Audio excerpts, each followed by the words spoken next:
Karena saya juga dulu begitu. Masa sih kebetulan kali ya? Padahal saya dari dulu Bu udah punya konsep nggak ada yang kebetulan di hidup ini. Tapi waktu saya ngomong hujan tolong saya mau lewat, beneran berhenti. Udah pas kali mau berhenti tadi memang. Ya namanya masih manusia kan ya. Nah, tetapi setelah naik persis tadi yang saya nggak enak kalau menyebut grandmaster nanti dikembalikan ke saya. Saya panggil saudara, papa. Itu kalau udah biasa, udah terbiasa, udah ahli, sebenarnya hanya sekali tarikan napas itu bisa hening, kosong, nggak tahu apa-apa. Kalau mau dibilang puncak itu sebenarnya ya, tapi itu bukan karena bukan itu tujuannya sebenarnya juga. Tapi kalau udah terbiasa, sekali tarikan napas, seakan-akan nggak ada orang lagi di sini, hanya sendiri dengan sang cahaya. Itulah kenikmatannya. Kenikmatan walau ya biasa aja sebenarnya, kosong kan? Kosong. Nah, tapi untuk nyampe di sana perlu nggak ada tangga 10 kalau nggak ada 1, 2, 3. Tetapi untuk bisa nyampe di 10 butuh 20% teori. 80% apa? Lakukan. Lanjutkan Bu. Hebat kan? Begitulah energi waktu saya lanjutkan Bu, Ibu itu lakukan. Bu Suparni ucapkan. Padahal saya lakukan Bu, dilakukan. Nah, kalau kita sudah memahami begitulah cara kerja energi, untuk hal lainnya pun kita bisa melakukannya. Bu, saya minta tolong ambilkan tas Ibu. Boleh Bu? Dengan senang hati toh. Benar gak? Padahal ibu ini nggak tahu itu mau buat apa dia ambil tasnya itu. Tadi kan konsepnya segala sesuatu yang ada di alam ini adalah energi. Kita hanya perlu tahu cara mengendalikan energi di luar kita. Apa tuh? Apa dia? Begitu caranya. Jadi kalau mau kita bilang pengendali energi adalah avatar, semua kita adalah avatar. Nah, tingkat kemampuannya perlu lakukan. Ibu ini luar biasa, ya. Saya yang menemukan teknik tadi itu pun nggak langsung bisa seperti beliau. Keren Bu.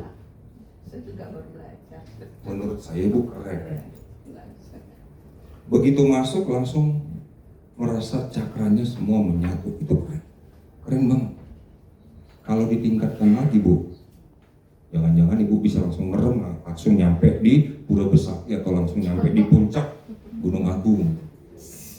Kalau secara energi Bisa jadi Bu. Energi bisa. Nah, bisa. Karena saya waktu menolongi orang, dia mau di Jepang, mau dimanapun kan itu hanya lewat energi. Saya merem, imajinasikan dia membaik, dia sembuh. Saya bukan energi. Nah, ada tadi yang mau saya soroti tentang syukur. Semesta tidak mengenal kata syukur kita, Bu Diningsih. Tidak. Tapi yang dikenal apa? Perasaan kita. Kalau orang bersyukur, nggak ada yang sedang marah-marah. Ada yang pernah di sini, saya bersyukur tapi mukanya itu cemberut, ada kan? Jadi afirmasi pemikiran kita, apa yang kita pikirkan itu hanya sedang mengirim data ke sini, perasaan. Jadi perasaan kita inilah doa yang sebenarnya. Apa butuh kata-kata dalam perasaan? Butuh. Kalau saya bilang, Bu, Ibu jelek, Ibu jahat, bagaimana perasaannya? Oke, sekarang tersenyum karena saya mengucapkannya senyum. Kalau saya dalam keadaan marah ngomong ke Ibu, Bu, Ibu itu jelek, jahat, begini, Ibu apa? Perasaan Ibu gimana? Siapa sih ini orang? Kecewa tau? Nah, perasaan kecewa Ibu itu itu adalah energi yang ibu keluarkan. Akibat dari apa? Mendengar ucapan saya. Apa yang ibu dengar itu dikirim ke otak. Otak mengirim ke perasaan. Lalu ibu menggetarkannya. Kira-kira tadi ibu menggetarkan perasaan kesal, energi di frekuensi rendah. Kira-kira yang ibu tarik apa? Yang akan datang lagi apa? Masih mau melakukannya, Bu? Itulah yang kita latih terus. Jadi ucapan syukur tadi bukan sebatas di ucapan, tapi itu media untuk mengirim, untuk membentuk perasaan, afirmasi apa yang kita lakukan. Contoh saya tersenyum, yaitu untuk mengirim sinyal atau data ke perasaan sehingga perasaan muncul, lalu itu bergetar, lalu itulah yang kembali kita tarik. Makanya kalau di Muslim disebut ketika engkau bersyukur, aku menambahkan lebih. Kalau di Kristen disebutkan mengucap syukur dalam segala hal. Semua baik, lihat aja sebuah baik. Ibu hadir di sini, Bapak Ibu hadir di sini, itu kebaikan. Minimal kita kenalan, kita bertemu, itu minimal. Jadi ketika kita melihat segala sesuatunya adalah kebaikan, itulah yang kita tarik. Jadi saat kita mau merubah hidup kita yang saat ini untuk lebih baik, lihatlah semuanya dalam perspektif atau sudut pandang kebaikan. Itu minimal. Yang terbaik lagi, tidak menilai, kosong. Bagi Bapak Ibu yang belum pernah ke Pura Gelap, saya sarankan, apalagi Bapak Ibu yang di Bali, segera ke sana. Masa kalah sama saya? Gimana? Saya udah Tuh, gimana katanya? Sakit udah tahu. Keren namanya ya, Pura Gelap gitu. Apa saya dibawa ke ruang gelap ini? Artinya, kan bagi orang yang pertama mendengar, so terdengar Iya, gelap. berbeda dia, pura gelap. Ternyata setelah kita ke sana, kita duduk, ternyata di kegelapan lah cahaya itu akan semakin jelas. Semakin terang. Semakin jelas ya, karena apa? Adanya perbedaan antara reality dan non reality. Jadi apapun energi, frekuensi, vibrasi itu sangat tepat saya kira untuk dikoneksikan dengan sesuatu yang material. Padahal dari sanalah wujud dari semua apa yang terlihat saat ini. Seperti sadar nafas ini, nafas berkelimpahan dari yang tidak terwujud. Ketika kita kuatkan pada pikiran, pada mind, jadi sebuah mantra itu akan menjadi sebuah reality, material. Jadi apapun yang di dunia ini ada, itu terjadi dua kali Bapak Ibu. Yang pertama, dipikirkan, diniatkan. Yang kedua, barangnya ada.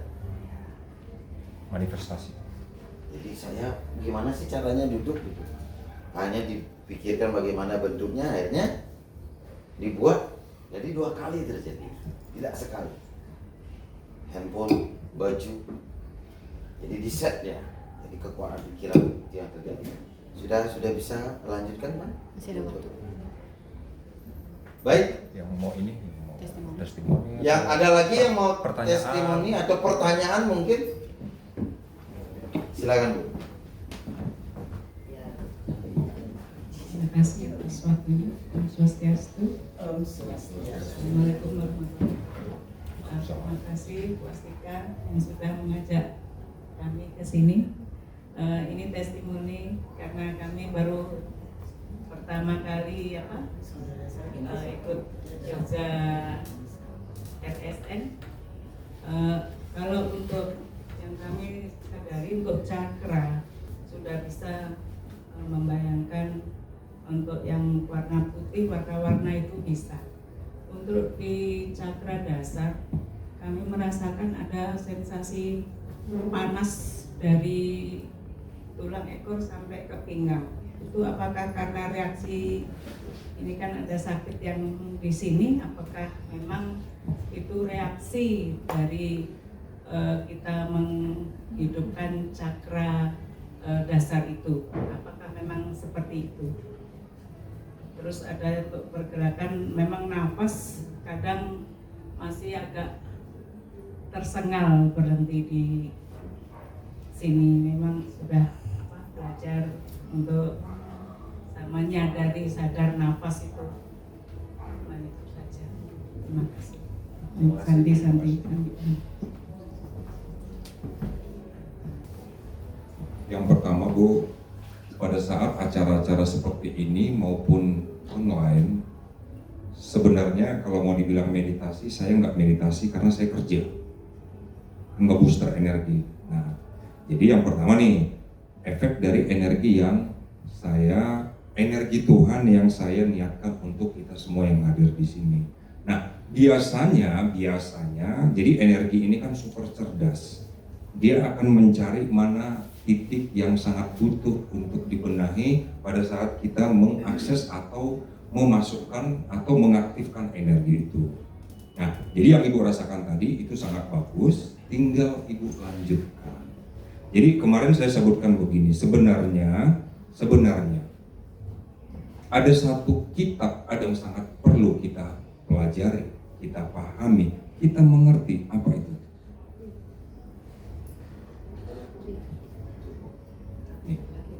Kita, diri kita sendiri, diri kita masing-masing, bukan saya ya Bu, Ibu, bukan saya bilang, Bu pelajari saya, enggak, pelajari diri sendiri, pelajari raga sendiri, karena sebenarnya Tuhan menulis di sana, walau Tuhan juga menulis di saya toh, Tuhan menulis di udara dimanapun, di kitab suci yang kita sebut kitab suci di agama kita masing-masing. Tetapi bagi saya, setelah saya alami, yang sangat perlu saya pahami pertama adalah, kalau di Muslim ada disebut, saat engkau mengenal dirimu, engkau mengenal Tuhan. Saat kita mengenal diri kita masing-masing, kita mengenal orang lain.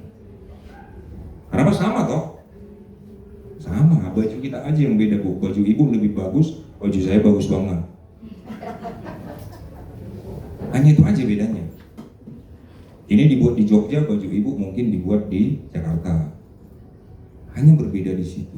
Kita sama. Jadi ketika kita memahami diri kita, pasti kita memahami orang lain. Ketika kita mengerti perasaan kita, kita akan mengerti perasaan orang lain. Waktu kita nggak mau disakiti, kita pun takkan mau menyakiti siapapun. Nah, di sana bermainnya.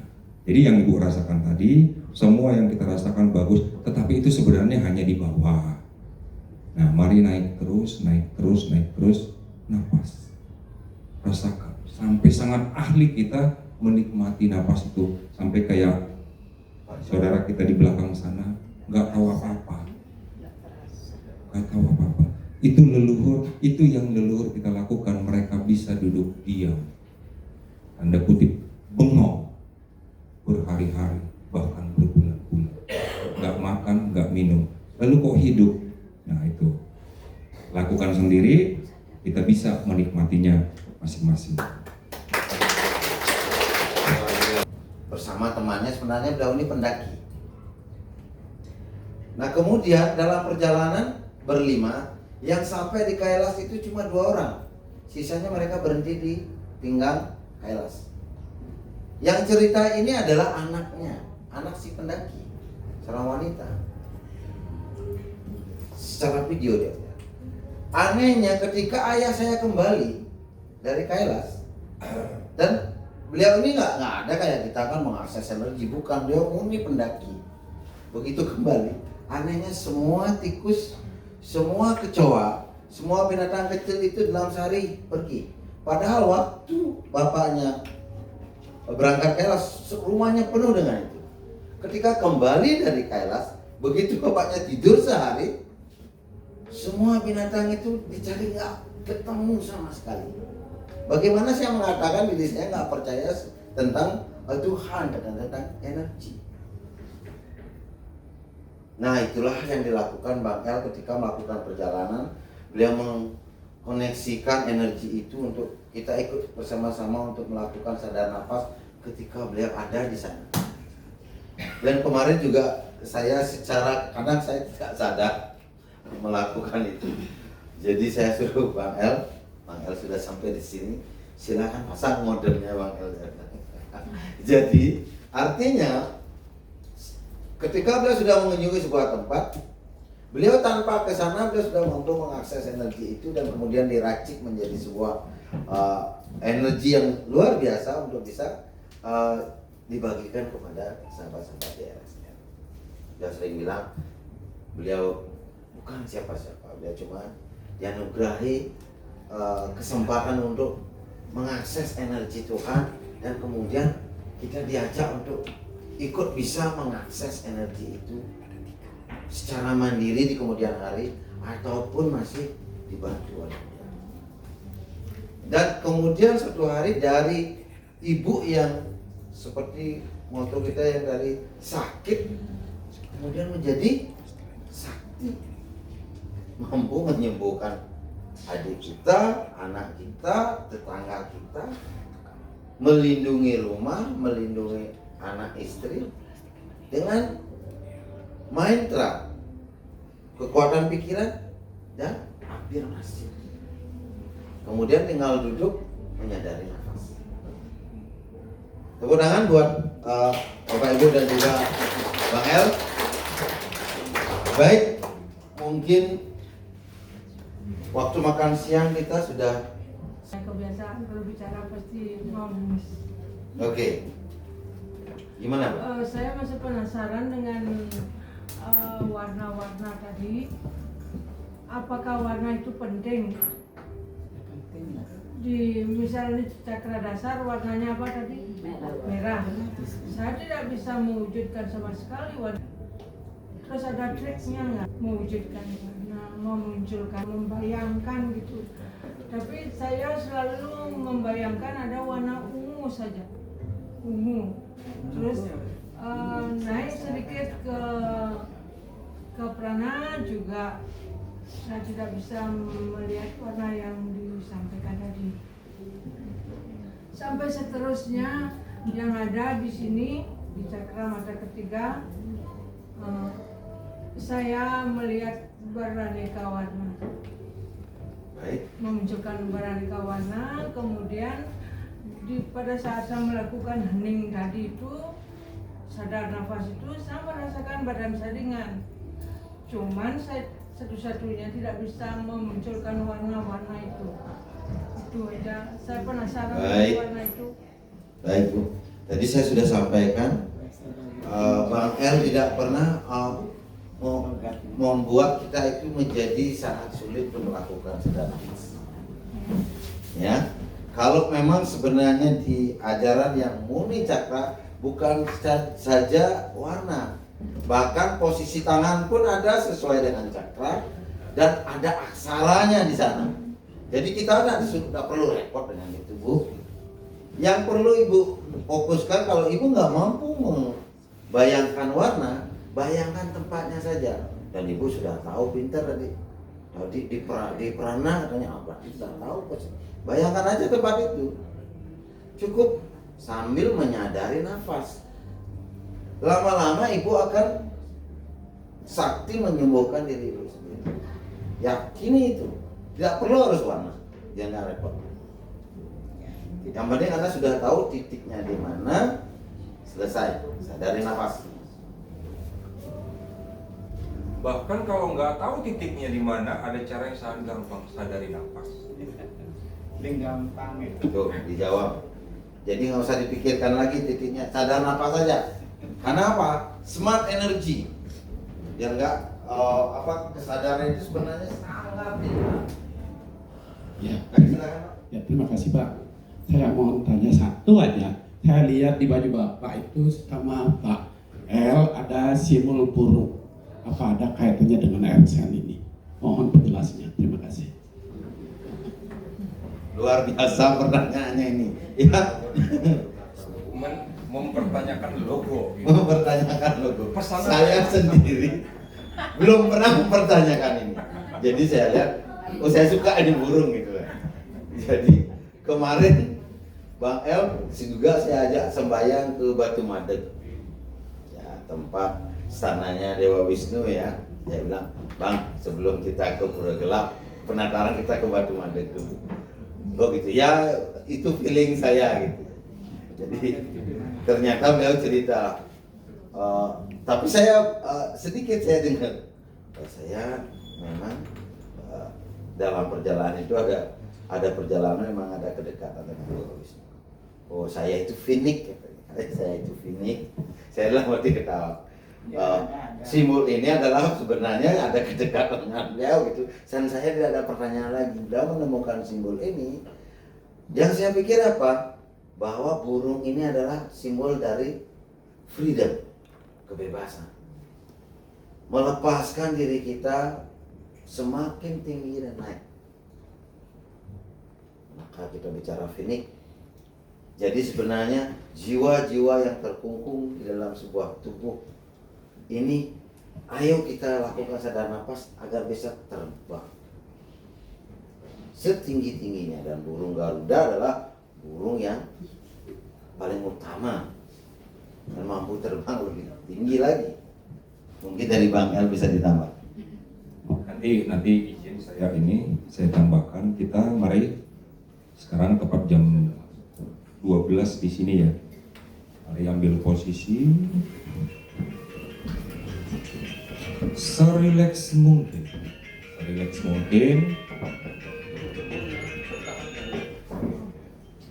Yang nyaman di kursi, yang nyaman di bawah.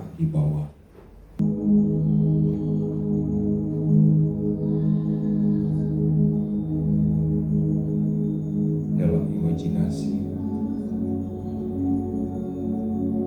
dalam bayangan kita masing-masing, berdiri di depan cermin.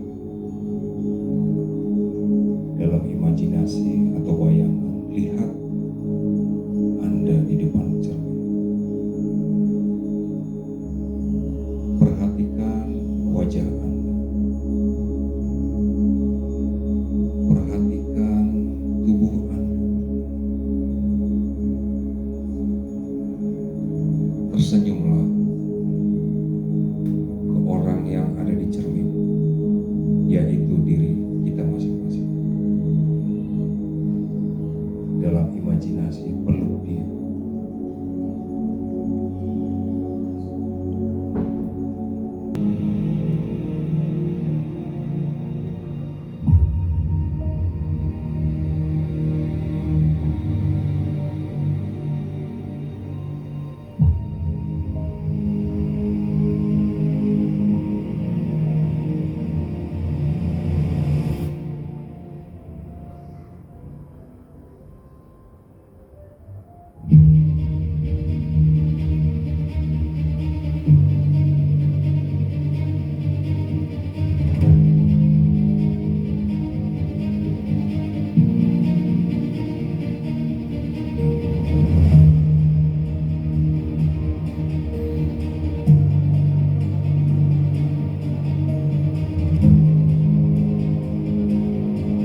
mengimajinasikan impian Anda sudah terwujud nyata. Rasakan. Rasakan. Sudah nyata.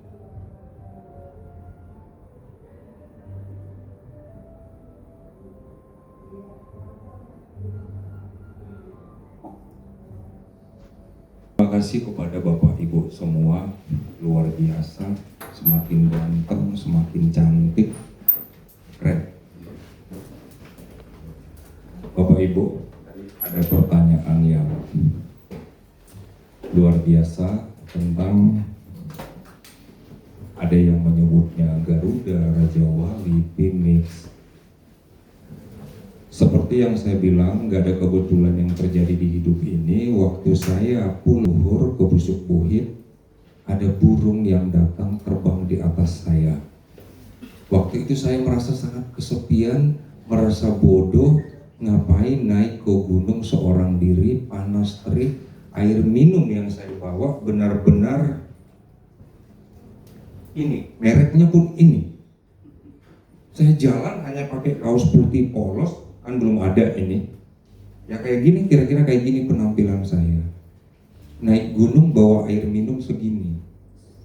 Pintar atau nekat?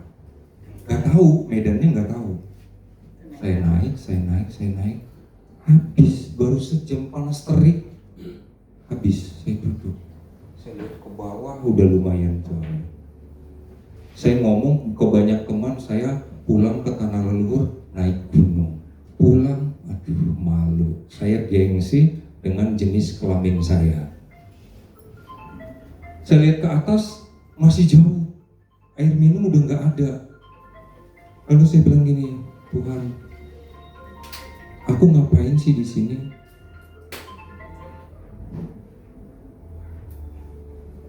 Lalu kayak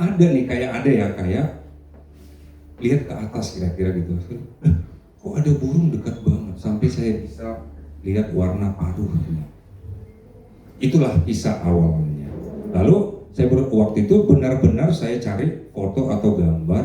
Lalu beliau bilang terlalu kita buat agak-agak gimana gitu. Nah, beliaulah yang mendesain ini. Jadilah ini. Dan setelah ini yang menjadi logo, itu simbol-simbol dari Phoenix itu sering muncul. Dan waktu Nova mau pertama kali duduk kami di rumah, dan itu adalah impian saya, kami mau duduk bersama di rumah, pinjam ya, waktu kami duduk bersama, yang vision yang beliau lihat, yang dia lihat adalah dia menunggangi Phoenix, sekitarnya ada naga. Saya bilang, keren, luar biasa kamu. Saya aja belum pernah mengalami seperti itu. Jadi ada pesan yang mau disampaikan di situ. Kira-kira itu, Pak. Nah, kalau mau tahu apa sebenarnya pesan yang dibawa oleh Raja Wali, Phoenix, tinggal di googling aja. Itu keren, luar biasa. Kalau kita mau mengacu ke Garuda atau Raja Wali, salah satu pesan yang disampaikan dari kehidupan Raja Wali itu adalah fokus.